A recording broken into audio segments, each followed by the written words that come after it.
Hello everyone, welcome to the Daily Current Affairs Analysis brought to you by Shankar IAS Academy, 7th October 2025. Before getting into the discussion, please make sure that you subscribe to our YouTube channel. If you haven't, please do subscribe and also hit the bell icon to receive on-time updates from the Academy.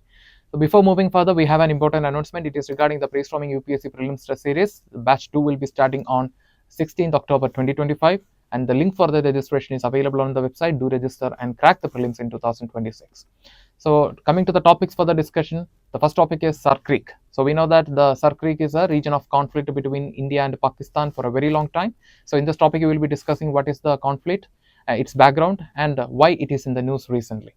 And the next article is regarding the INS Androth. So we know that on yesterday, that is on 6th October, the Indian Navy commissioned the INS Androth from the Visakhapatnam dockyard.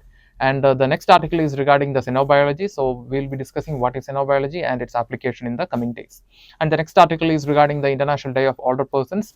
So we know that every year the 1st October is observed as the International Day of Older Persons. So in this topic, we will be discussing the present aging population trend, what are the implications, and what is the implication of globalization on the old age population, and also we'll be discussing what are the initiatives taken in the national as well as in the international level for the well-being of the old age population. And finally, we will be discussing some important prelims related topics in the prelims focus. If all set, let's begin the discussion with the first article.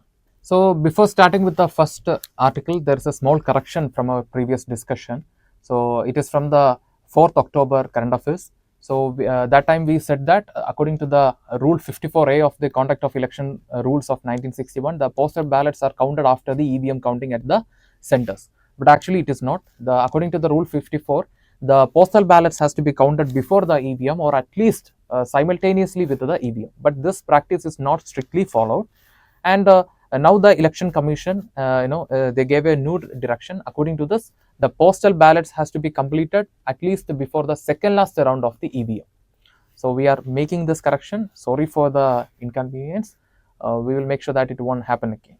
So now we will begin the discussion with the first article. Sar Creek, a marshland of contention. The article is taken from The Hindu. So we know that the Sar Creek in the west is a matter of dispute between India and Pakistan for a very long time. But why we are discussing the Sar Creek today? Because you can see that in the month of May, that is during the time of the Operation Sindoor, the Pakistan tried to escalate tension in the west by sending nearly 300 to 400 drones into Indian airbase. And you can see that in the recent times, as per many reports, there is an increased military presence of Pakistan in the Sar Creek region. And on 1st October, our defense minister, Mr. Rajnath Singh, went to celebrate Dasra in the run of Kutch. And that time he warned the Pakistan about their actions in the region near the Sar Creek. So coming to the Sar Creek. So Sar Creek is actually a 96 long estuary in the run of Kutch flowing into Arabian Sea. And formerly it was known as Banganga, and this region is actually a muddy marshland, which is mostly not suitable for habitation. And the region was named after a British officer, Sar Creek, during the colonial rule. And you can see that this is a region of Sar Creek, and this is an area of conflict between the India and Pakistan. So the problem is setting boundary. So the India is not ready to accept the Pakistan's claim, and Pakistan is also not ready to accept the India's claim. That is the issue. So and this tension has raised concern of not just about the security but also about the economy as well as other developments in this region. So we will discuss the background of this dispute. So before that, we have to understand the claim. So India is claiming that the middle of the midstream should be the boundary between the India and Pakistan, but Pakistan is not ready to accept that. Pakistan is ready, saying that the eastern the eastern bank, that is the green line, should be the boundary between India and Pakistan. So if the green line should be the boundary between India and Pakistan, that means that automatically the Sar Creek, that region, will go to Pakistan. So what is the background of this dispute? So to understand about the origin of the dispute between India and Pakistan, we have to go back in time, that is to the early 20th century. So we can see that during the British rule, there were three important presidencies: the presidency of Bombay, Bengal, and Madras. And this Bombay presidency included many modern regions like Maharashtra, Gujarat, and Sindh. So what happened is that in the beginning of the 20th century, that is from 1910, that time onwards, there was a conflict between the rulers of Rann of Kutch and the rulers of Sindh regarding the boundary in this region. And that time the British government, that is in 1914, the British government brought the Bombay Government Resolution to resolve the boundary between the Rann of Kutch and the Sindh. And the two paragraphs in this resolution is still is still acting as a barrier in resolving this conflict. That is the paragraph 9 and paragraph 10. So according to the paragraph 9, the eastern bank, that is the green line, is the boundary between the Sindh and the Run of Kutch. And paragraph 10 is applying the principle of Talvik. According to this Talvik principle, the midstream, the midstream should be the boundary between the Sindh and the Run of Kutch. That is the effective boundary between Sindh and the Run of Kutch. But what happened after the partition? The British went back to Europe, and the conflict started between India and Pakistan. So we can see that after the partition, the Sindh went to Pakistan, Run of Kutch and Bombay, Maharashtra, all these regions came to India. So here starts the conflict between India and Pakistan. So the Pakistan is upholding the 1914 Bombay government resolution, and they are using this as a backup for their claim. So according to this, the eastern bank, that is a green line, should be the boundary between India and Pakistan. And you can see that India on the other side, our claim is based on the 1925 map and the Talvik principle, which is mentioned in the 10th paragraph of the Bombay government resolution. According to this, we are claiming that during the time of high tide, this region is suitable for the navigation. Therefore, the midstream should be the boundary between India and Pakistan. Pakistan countering this, they said that the creek is not suitable for navigation. Therefore, they are rejecting the Talvik principle. So this is the ongoing conflict between India and Pakistan in this region. And so once again, we can go through the map. So this is a region of conflict between India and Pakistan. So Pakistan is claiming the region up to the eastern bank. So their claim is based on the green line. Therefore, the Sar Creek, all these regions will go to Pakistan. Our claim is based on the paragraph 10 of the Bombay government resolution, which is saying that the midstream during the time of high tide, this region is suitable for the navigation. Therefore, the midstream should be the boundary between India and Pakistan. Pakistan is not ready to accept India's claim. India is also not ready to accept the Pakistan's claim. And now the concern is beyond security. So you can see that this region has economic and strategic importance. So the first problem is associated with the exclusive economic zone determination. So you can see that up to 12 nautical mile, it is national jurisdiction from the coast, and beyond up to 200 nautical mile, it is exclusive economic zone, which is very important for the economic activities of a nation. And you can see that because of the ongoing conflict between India and Pakistan, because of the unresolved conflict between India and Pakistan, the demarcation of this exclusive economic zone is a matter of confusion, and therefore it is affecting the fishing rights in this region for both India and Pakistan, and also it will hurdle the economic explorations in this region. And the next thing is the continental shelf. You can see that the western coast of India is rich in energy resources, especially the Gulf of Cambay, such regions. So therefore, the western coast activities, especially near the Sar Creek, is affected because of the ongoing conflict or the unresolved conflict between India and Pakistan. And the next is the fishing disputes. You can see that frequently the fishermen from both India and Pakistan are getting arrested because of the unmarked maritime boundary. And the next is the strategic location. So you can see that important ports of India like Mundra port and Kandla port are located near the Sar Creek, and the increased military actions or the military presence or any tensions in this region can affect the logistics as well as the export and import of India. And the next is the factor of China. So we can see that the Pakistan is siding with China these days, and definitely the China will support it, their military actions or their any actions in this region. So therefore, this will raise tension, even further. And the next is the security concern. So you can see that before the security concern in this region was relatively limited, because you can see that the ground offensive is not possible because of the nature of the land in this region, because it is a marshy land.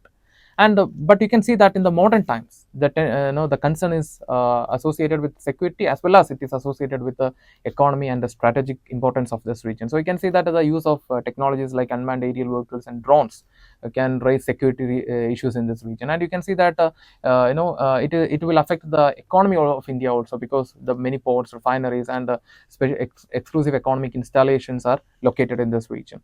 And therefore you can see that now the dispute extends beyond the boundary demarcation, covering regions like energy security, maritime rights, and China-Pakistan strategic cooperation. And past attempts at a resolution. So you can see that in 2007, both India and Pakistan, they jointly conducted a survey, hydrographic survey to fix the boundary, but it was not that much effective. And in 2007, in Islamabad, both India and Pakistan, the talks happened, but that ended without any joint agreement. And before that, in 1972, the Shimla Agreement bars third party mediation mandating bilateral resolution between India and Pakistan related to the boundary dispute. And anyway, it is very good, because if you bring a third party, that third party will act like a big brother, and that sometimes will escalate the tension in this region. So these are the past attempts to resolve the conflict in this region, but you can see that none of them reached a good end. And coming to the prelims practice question, the question is, consider the following statements regarding Sar Creek region. Statement 1, Sar Creek lies between Run of Kutch in Gujarat and Pakistan's Sindh province, serves as a boundary dispute between the two countries. Statement 2, the Talbek principle supported by India defines the boundary along the eastern coast of the creek. Which of the above statements is or are correct? So from our discussion, we can see that the Sar Creek lies between Run of Kutch in Gujarat and Pakistan's Sindh province, and it serves as a boundary dispute India and Pakistan. That statement is correct. It is located between Run of Kutch and Pakistan's Sindh. And the Talbek principle supported by India defines the boundary along the eastern coast. No, it is supporting the boundary, effective boundary in the midstream, not in the eastern coast. That is a claim made. The eastern coast claim is made by Pakistan using the paragraph 9 of the Bombay Government Resolution. So therefore, the statement 2 is incorrect, while the statement 1 is correct. So the correct answer is option A, 1 only. Let's check. Yes. So with this, we will move to the next article. Indian Navy is set to commission Androth, a steady march with the new indigenous inductions. The article is taken from Press Information Bureau. So we know that on October 6th, the Indian Navy commissioned the INS Androth, India's second anti-submarine warfare shallow water craft. So which is the first one? It is INS Arnala. INS Arnala is India's first anti-submarine warfare shallow water craft, and this was commissioned in the month of June in 2025. And now we commissioned the INS Androth from the naval dockyard of Visakhapatnam. And coming to the major feature of this ship, the major feature is the indigenous construction. So you can see that the ship was built by the Garden Reach shipbuilders and engineers, a company based in Kolkata, and over 80% of the ship's components are indigenously manufactured, highlighting India's growing maritime self-reliance. And you can see that it is also highlighting Navy's emphasis on innovative technologies and homegrown solutions for various maritime problems. And the next is the strengthening anti-submarine warfare capabilities. So no doubt the INS Androth will support India's anti-submarine warfare capabilities, particularly in the littoral waters. And it also reflects India's sustained focus on indigenization, innovation, and capability enhancement. And what is the significance of INS Androth? So first of all, it strengthens the coastal defense. We can monitor the shallow water regions and all. And the next is supports maritime security in the Indian Ocean region and contributes to regional stability. So we can see that India is currently focusing on ensuring rule of law and order in the Indian Ocean region as well as in the Pacific. So both are very important, and no doubt the INS Androth will support it. And the next is boosting indigenous shipbuilding. So we can see that 80% of the ship is indigenously manufactured. So definitely it is reflecting India's sustained focus on self-reliance and indigenization, and it will encourage other companies and other manufacturers also. And the next is multi-role capability and force multiplier for the Navy. So you can see that the ship can be used for emergency response, for example, responding to any accidents in the maritime region or in the coastal area. And it is an addition to the Navy. So we can see that the Navy can enhance its monitoring in the shallow water region. So these are the major significance of INS Androth. And coming to the prelims practice question, the question is, INS Androth recently seen in the news is an option A, an aircraft carrier built under Making in India initiative. Option B, an anti-submarine warfare shallow water craft of Indian Ocean, so Indian Navy. And option C, a nuclear powered attack submarine. And option D, an offshore patrol vessel of the Indian Coast Guard. So from our discussion, we can see that it is India's second anti-submarine warfare shallow water craft of the Indian Navy. So option B is the correct answer. So with this, we will move to the next article. What is xenobiology? The article is taken from The Hindu. So from the word itself, we will try to decode the definition. So xeno, which means foreign. Biology is a study of life. Xenobiology means study of foreign life or study of alien life. So coming to the article. So it's an article taken from the newspaper Hindu, and it is an introduction to the field xenobiology, because it is rapidly growing these days in the field of science. And coming to the definition and origin, you can see that we already decoded the meaning of the xenobiology, and the term comes from Greek, that means the study of alien life. And the xenobiology is a rapidly growing field of science which explores how the life could exist using biological systems different from those on Earth. For example, if we take the life on Earth, we can see certain basic similarities. For example, presence of cells, presence of proteins, or presence of other bases and biochemicals. So every life on this planet will have certain basic similarities. And if you take a particular order, for example, if you take the class Mammalia, then we can see more similarities, like the presence of different biological systems, like circulatory system, respiratory system, muscular system, and at the same time similar biochemical features, such as presence of amino acid, proteins, and other bases. And if you trace further, we can find more similarities, because we can see that all the complex form of life that we are seeing today, or the complex system of life that we are seeing today, is a result of a prolonged evolution. And in the 20th century, especially after the development in the field of genetics and all, many scientists and many experiments attempted to study the origin of life. For example, the famous Miller's experiment of 1954. He chose methane, water vapor, and certain other elements, and he circulated this chemicals in an electrical spark for nearly 1 week, and he obtained amino acid. So like that, in the past and also in the present, we explored, and we are still exploring more facts, and more we are investigating more about the origin of life. And here we have the xenobiology, which is exploring a step further about how the life could exist on this planet using different biological system that is different from those already existing on this planet. And what is the difference between biology and xenobiology? So biology is a traditional study which studies the life forms based on DNA, RNA, and proteins, while the xenobiology will study how the life could exist on this planet using different biological systems, such as that can be alternative genetic code, or using unusual chemical bonds. And the laboratory experiments, so you can see that the xenobiologists, they will create and test alternative life systems in lab. For example, engineering bacteria with extra DNA letters beyond A, T, C, and G. For example, we can see that the DNA, so DNA has 4 bases, that is adenine, thymine, cytosine, and guanine. So the xenobiologists, they will try to add one more base, so which can lead to production of new proteins with unique structures and functions. And this synthetic cells can be used for storing information or solving certain environmental problems.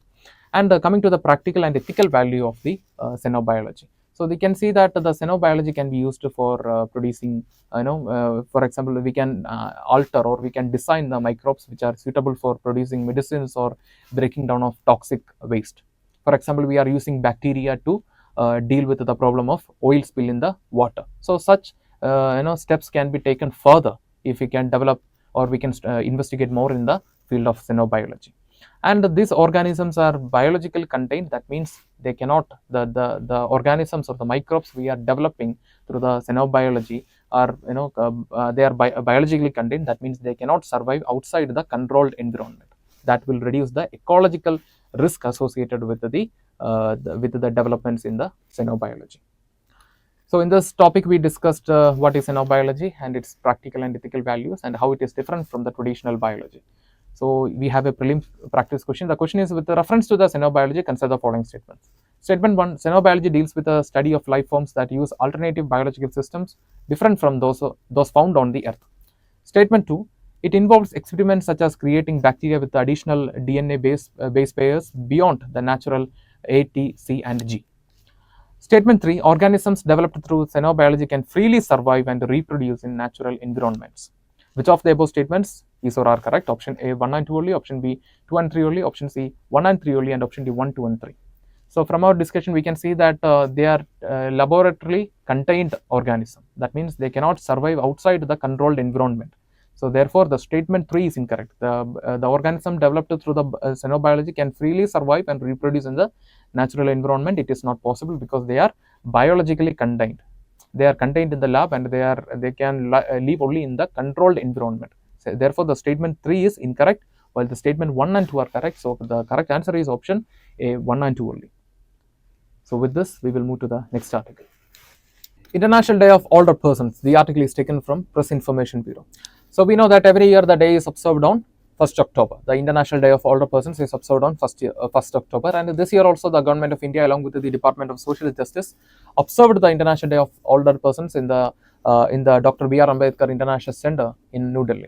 And on yesterday, that is on 6th October, the Department of Social Justice along with the Cantonment Board, which is working under the Defence Ministry, and the State Government of Madhya Pradesh observed the International Day of Older Persons in Manas Bhavan in the Jabalpur in the state of Madhya Pradesh.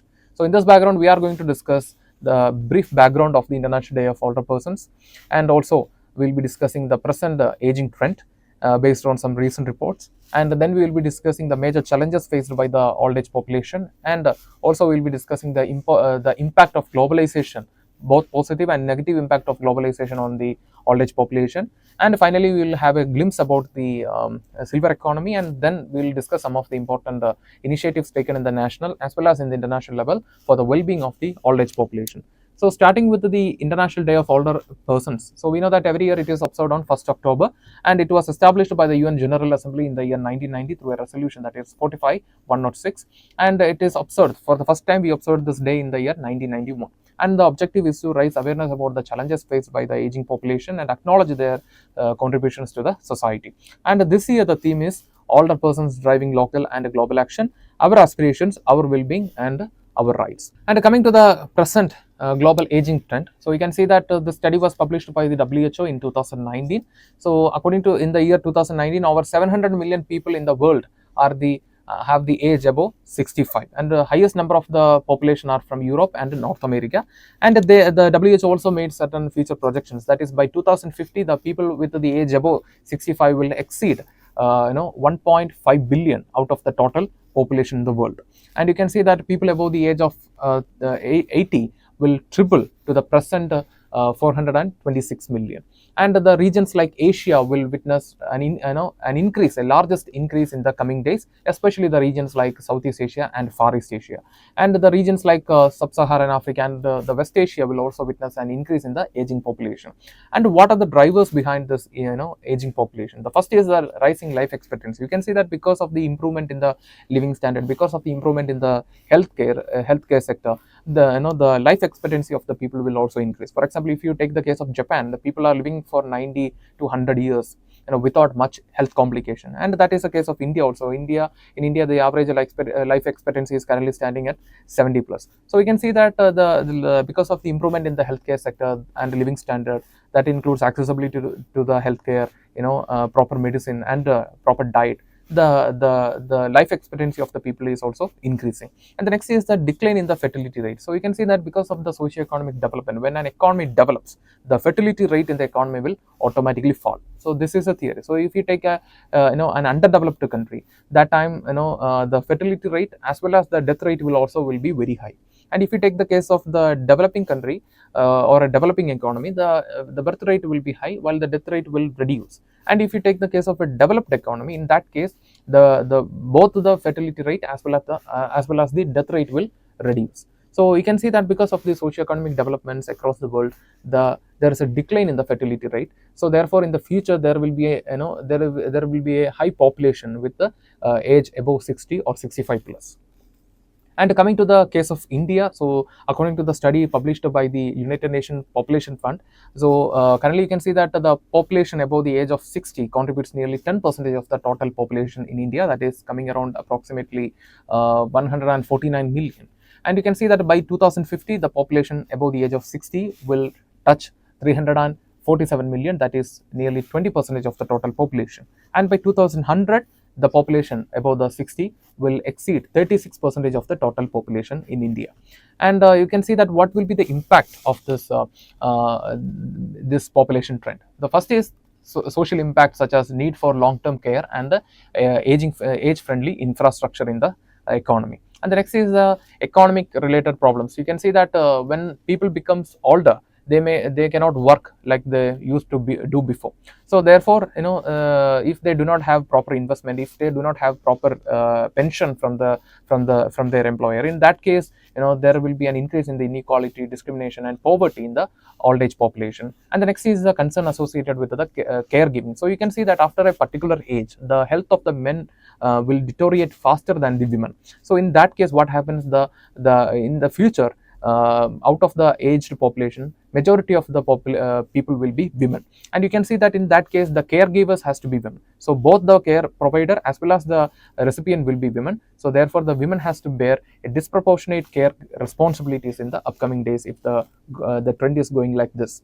And the next is the challenges. So what are the challenges faced by the old age population? First is a concern associated with the health and care. So we can see that the first major concern is the chronic disease. So chronic disease includes hypertension, diabetes, and other conditions. So we can see that over 70% of the people above the age of 65 have some or at least one chronic illness, that can be diabetes or hypertension, such conditions. And the next is a concern associated with the mental health. So you can see that 40% of the adult old age population are experiencing disorders like anxiety or depression.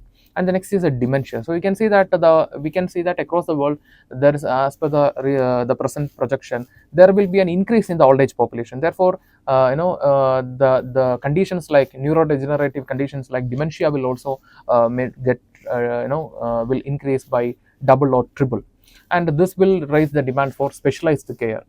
And the next is the concern in the related to economic insecurity. Like I mentioned, even today also, if we take the many economies, many people, the majority of the workforce are employed in unorganized sector. So what happens when the people become older?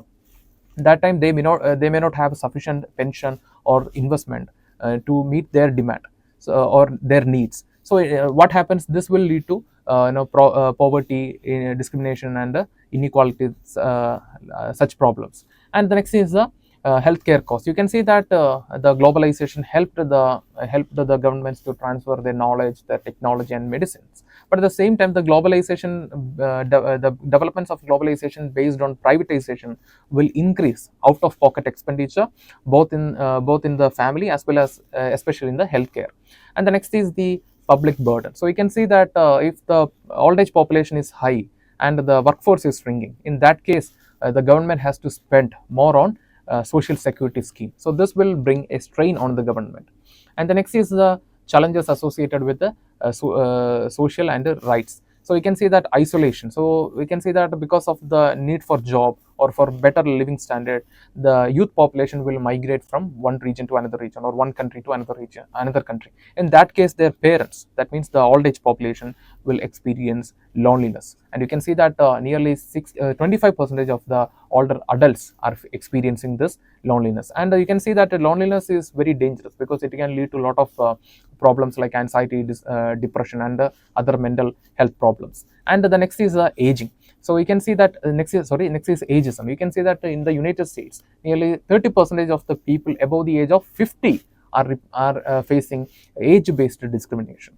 And the next is the elderly abuse. So we can see that the abuse, when the people become older, their health will deteriorate, they will become more dependent. In that case, they may experience abuse from their children or from other members in the family. So you can see that in United States, 1 in 6 elderly population is facing abuse from their family or from their neighborhood. And the next is accessibility issues. That can be that may be because of the lack of digital infrastructure, or that may be because of lack of sufficient income or age friendly infrastructure in the economy. And the next is a globalization and the older population. So it is very important in UPSC because we have a separate topic in the GS paper 1 related to the impact of globalization on the old age population. So first we will go through the positive impact. So before that, we have to understand what is meant by globalization. Globalization is rapid interaction between the countries. So we can see that India also became a part of the globalized economy since 1991 based on LPG, that is liberalization, privatization, and globalization. So what are the positive impacts of the globalization? So first is the better healthcare. So we can see that the globalization helped the countries to exchange their knowledge, exchange their technology, and exchange their research works and all. So therefore it automatically improved the health sector.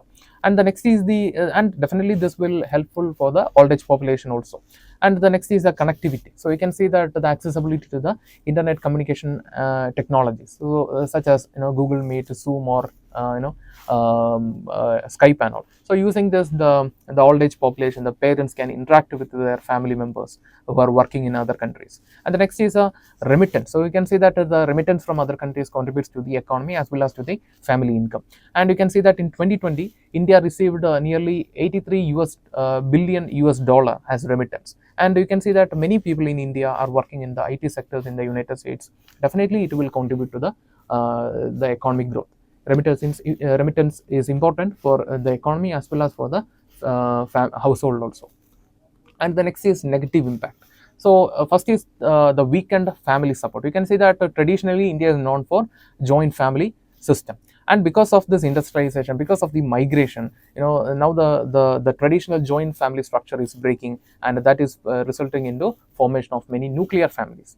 And this has an impact in the old age population, because they will be staying in their native in the rural area, and they may not be getting their sufficient attention or care from their own children. And the next is the economic insecurity. Like I mentioned, even today also, the present if you take the present time also, you can see that majority of the workforce are employed in unorganized sector, and in the future they may not have a proper pension and all. So in that case, this will increase pressure or strain in the government, especially related to social security expenditure. And the next is the healthcare inequity. So you can see that the privatization. So like I mentioned, the globalization is very helpful in exchanging technology, knowledge, and research work and all. But at the same time, the developments based on the privatization will automatically increase the out of pocket expenditure, especially in the healthcare. And the next is a digital divide. So you can see that all regions cannot do not have a equal accessibility to the digital services. So even though the globalization enabled accessibility to the internet communication and technologies, at the same time you can see that in the rural area, still the connectivity is very poor. Still the people cannot afford many digital technologies. And the next is a cultural marginalization. That means it is this phenomena has witnessed even before also, like in changes of time, the new generation has a tendency to devalue the old age population. So therefore the present youth centric global culture may devalue the elderly population in the upcoming times also. And this is we have witnessed this even before the globalization period, even in the 19th century also. The people who lived in the mid 19th century, they devalued or they underestimated the position of the elderly population in the 18th century. So this has going on for a very long time, and this will experience in the future also. And this is also a negative impact. And because of the globalization, there is a possibility for increased devaluation of the elderly values in the society. So coming to the silver economy, so we know that we are hearing about the silver economy in the recent times in news. So what is silver economy? It's an emerging sector which focuses on producing goods and services which are designed to meet the needs of the old age people. And this will be focusing on health, lifestyle, and financial needs. So for example, if you take the case of the automatic insulin regulating machine. So last year we discussed, right? So this automatic insulin regulating machine will be attached to the human body, and this will automatically regulate the insulin level, and this will be useful for the old age people who are suffering from diabetes. And the next is lifestyle. So if you take any digital platform, for example, if you take a food delivery app itself, there is an option for healthy eating. And the next is financial needs. So you can see that many companies, many fintech companies, many insurance companies, they are bringing many investment options and insurance options which are age friendly. And the best example for the silver economy is the European silver economy, because from the growth of the European silver economy, we can understand the potential of this sector. So the European silver economy is expected to reach euro 5.7 trillion in the year 2025. And coming to the initiatives taken in the national and international level for the well-being of the old age population, in the international level, we have the UN decade of healthy aging, which is launched in 2021, and it will go up to 2030. So this program will be focusing on 4 pillars of aging, that includes combating ageism. So we discussed, right, the people, because of their age, they are facing many problems like discrimination, poverty, and all. So addressing this. And the next is creating age-friendly environments. That includes combating problems like pollution, to protect the health of the old age population, and also focusing on building age friendly infrastructure. And the next is integrated healthcare for the old age population, and expanding long term care from short term to long term care for the sustainable well-being of the old age population. And other frameworks in the international level includes Madrid International Plan of Action on Aging, which was launched in 2002, and UN Principles for Older Persons, which was launched in 1991, which are focusing on independence, participation, care, fulfillment, self-fulfillment, and the dignity of the old age population. And next we have the WHO's Global Strategy on Aging and Health, which was launched. This program was launched in 2016, and it will go up to 2030, and it is merging with the Sustainable Development Goals. And coming to the national level, we have an umbrella scheme, that is Adalvayo Abhyudaya Yojana. So it is focusing on dignified and self-reliant aging. And under this, we have various schemes such as integrated program for senior citizens, which is focusing on funding senior homes, continuous care for the senior citizens, and also ensuring mobile healthcare facilities for the adult population. And the next we have the Rashtriya Vayosri Yojana, which provides free assistive devices for the low income seniors, for example wheelchair facilities, and prosthetic limbs and arms, and at the same time other medical devices like that. And next we have a elder helpline number, that is 1456-7. So it provides support care, and also it acts as a platform to address the grievance of the old age population. And next we have the senior aging growth engine. So it's a portal which supports startups that are creating senior centric innovations. And coming to the mains practice question. So the question is, examine the role of global and national initiatives in promoting the well-being and economic inclusion of older persons. So based on the discussion, try to answer the question and post it in the comment section. We will review and we will reply for your answer. So we can start with the data as an introduction. For example, at present, WHO's estimation, nearly 700 people in the world are above the age of 65. Or you can start with the projection. For example, in 2050, the rate in India will become double. So like that, you can start with the data, and then you can address the challenges as a glimpse. And next you can focus on the main demand of the question, that is global and national initiatives in promoting the well-being and economic inclusion of the older population. So we discussed that. So the last section, you can focus on the last section of our discussion, and using that, try to answer the question, post it in the comment section. We will reply for it. Now it's time to move to the next article. So coming to the prelims focus, the first topic is Udan Yatri Cafe. So we know that recently the Civil Aviation Minister inaugurated the Udan Yatri Cafe at the Vijayawada International Airport. The objective is to provide high quality food at a low price to the air passengers. And the next topic is the minimum support price. So we know that recently the government of India increased the MSP, or the minimum support price, of the rabi crops for the marketing season 2026-27. And what is meant by minimum support price? So it's a form of market intervention by the government of India to ensure agriculture producers are not affected by the sharp fall of the agriculture price. So we can see that this is an intervention to protect by providing a minimum support price to the farmers for their produce. And the major rabi crops in India are wheat, barley, gram, lentils, and all. And coming to the MSP announcement, so the MSP is announced by the Cabinet Committee on Economic Affairs, chaired by the Prime Minister of India, based on the recommendation given by the Commission for Agriculture Cost and Prices. So please note that here we have a possibility of confusion. The announcement is done by the Cabinet Committee on Economic Affairs, but the recommendation for the MSP is provided by the Commission for Agriculture Cost and Prices. And coming to the next topic, it is the National Dhanvantari Ayurveda Award 2025. So it is provided by the Ministry of Ayush since 2016 to recognize the experts with outstanding contributions in the field of Ayurveda across academic, traditional, and scientific domains. And the next is the International Day of Non-Violence. It is observed on 2nd October every year to commemorate the contribution and the values of the Mahatma Gandhi. And you can see that it is based on the resolution adopted by the UN General Assembly in the June 2007. And the objective is to uphold the principle of non-violence as a universal principle to bring global peace and toleration. And coming to the prelims practice question, so we have a question related to Mahatma Gandhi. It is taken from 2018. The question is, which one of the following is very significant aspect of Champaran Satyagraha? Option A, all India active participation of lawyers, students, and women in national movement. Option B, active involvement of Dalit and tribal communities of India in national movement. Option C, joining of peasant unrest to India's national movement. And option D, drastic decrease in the cultivation of plantation crops and commercial crops. So from our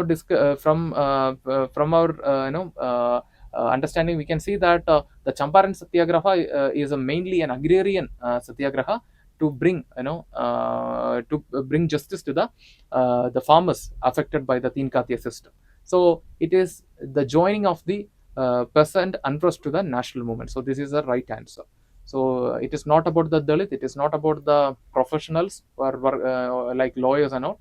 And yes, the drastic decrease in the cultivation of plantation crops and commercial crops. So you can see that it did not lead to that much decline in the plantation crops and all, but you can see that the government came to a compromise with the affected persons who got affected by the Teen Katya system. So since that day, the persons joined the national movement. So that is a very significant aspect of the Champaran Satyagraha.